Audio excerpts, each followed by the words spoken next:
김형석 교수의 책을 하나 소개를 하겠습니다. 김형석 교수는 현재 103세의 연세에도 불구하고 정말 꿋꿋한 자세로 전국을 다니면서 강연을 하고 있는 정말 움직이는 그런 행동하는 철학자시죠. 연세대학교 교수 시절에 많은 책도 내시고 강연도 하셨는데 그 이후에 지금까지도 강의를 하고 계세요.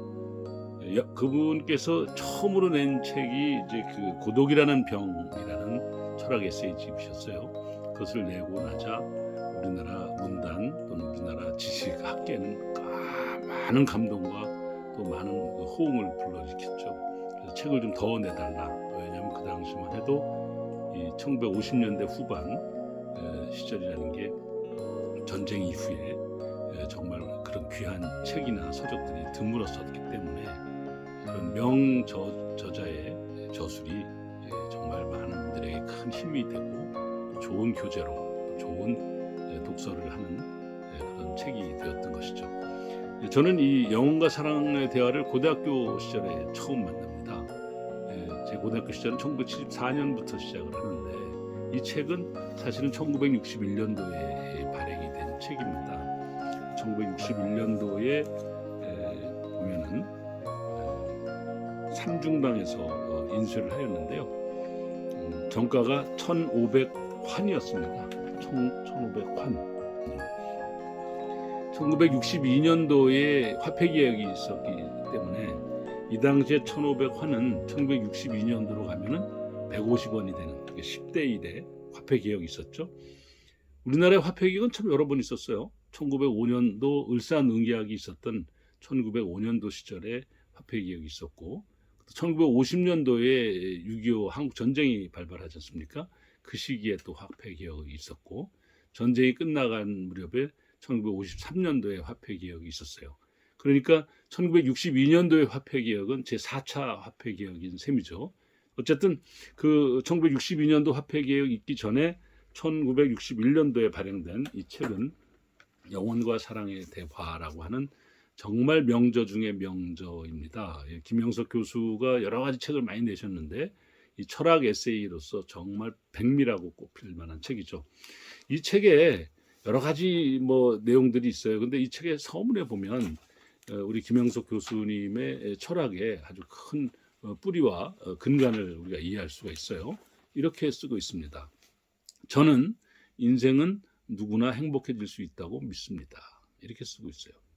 오직 그 행복과 영광의 길을 스스로 파괴하거나 포기하는 것이 우리들의 잘못이 아닌가 합니다. 그리고 너무도 많은 사람들이 그 인생의 산을 모르고 살거나 중도에 포기해 버리기 때문에 당연히 얻고 갖춰야 할 행복과 성공을 자신도 모르는 사이에 저버리는 경우가 많습니다. 이 영혼과 사랑의 대화에 대해서 이런 설명도 덧붙이고 있습니다. 이 전체적인 주제, 영혼과 사랑의 대화 이 철학 에세이의 전체적인 주제는 인생이라는 강의 저편인 영혼과 그리고 그 강의 이편인 우리 현재 살고 있는 현세의 편인 애모심과의 대화에서 끊임없이 대화에서 이루어지고 있는 것이다. 이렇게 설명하고 있습니다. 영혼을 사랑하는 사람은 항상 고독하게 마련이다. 이렇게 강조하고 계시죠. 이 책도 고독한 사람의 또 하나의 벗이 될지도 모르겠다라고 기대를 하고 있어요. 이 영혼과 사랑의 대화의 맨 마지막 구절이 저는 제 고등학교 시절 내내 제 가슴을 두드리고 있었습니다. 여러 가지 사연이야 차치해 두고 어쨌든 유학길을 떠나려는 어느 젊은 교수를 사랑한 제자와의 이야기로 들려져요. K라고 명명되어 있는 그 여학생은 결혼을 불갑을 집에서 갑자기 서두르는 바람에 결혼을 하게 되었는데 그 결혼을 하지 않고 싶어서 이제 유학 떠나는 교수를 집으로 초빙을 해요.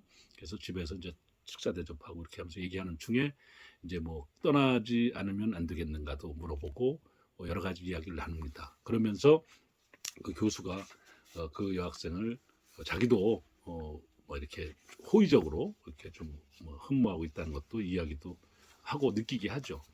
그런 중에 결국은 이 교수와 이 여학생은 K라는 그 학생은 이제 헤어지는 장면이 나와요.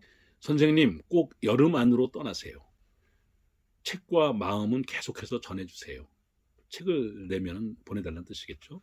집에서는 제 결혼을 서두는가 봐요. 그렇지만 선생님 떠나시기 전에는 안 뵐 거예요. 선생님이 유학을 떠나 이후에야 이제 결혼식을 하겠다 이런 뜻인 거죠. 비행기로 떠나실 테지만 전송을 못 갈 것 같아요. 비행기가 멀리 구름 속으로 사라지는 걸 어떻게 보겠어요. 그렇죠. 그 비행기에서 참 내려다볼 때도 그렇지만 비행장에서 이렇게 쫙 구름 속으로 떠나가는 비행기를 보면서 거기에 사랑하는 님이 타고 가고 있는데 연락도 안 되고 다시는 볼 수도 없고 불러도 대답이 없는 그러한 절대적인 그런 이별의 순간, 그거를 눈으로 보고 그걸 갖다가 어떻게 그걸 견뎌내겠어요. 그래서 아예 못 보겠다. 구름 속으로 떠나가는 그 선생님의 모습을 자기가 볼 수 없다. 그리고 또 이렇게 얘기를 합니다. 마음으로 전송하겠다. 이제는 선생님 가셔도 좋아요. 이제 그 집에서 빨리 가시라 이거죠. 가셔도 좋아요. 더 계시면 제가 못 견디겠어요. 이 K가 인내력의 한계가 있다 이거죠. 그리고 이 K는 울음을 꾹꾹 참아가면서 그리고 배웅을 합니다. 그리고 이제 K는 대문까지 따라 나와죠. 대문까지 따라 나오면서 다시는 못 뵐 것 같군요.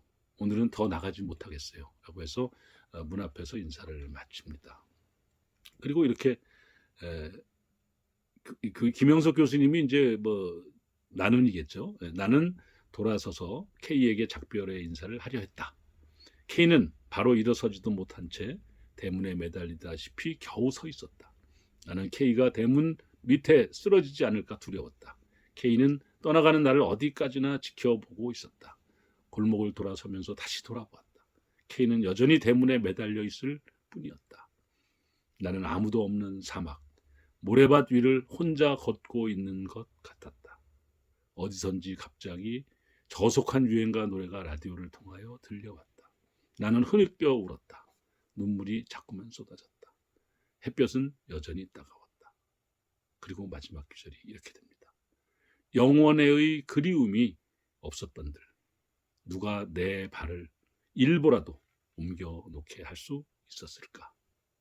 결국은 여기에서 나는 김영수 교수라고 가정하고 영혼의 그리움을 좇아서 그것을 추구하기 위해서 유학을 떠나는 길을 가는데 그것이 단순하게 뭐 유학이나 뭐 어떤 미래에 대한 꿈을 위한 길이 아니라 영혼에 대한 그리움이 아니었다면 자기는 한 발짝도 못 옮겨놨을 것이다 라는 그런 것으로 이 끝을 맺고 있어요.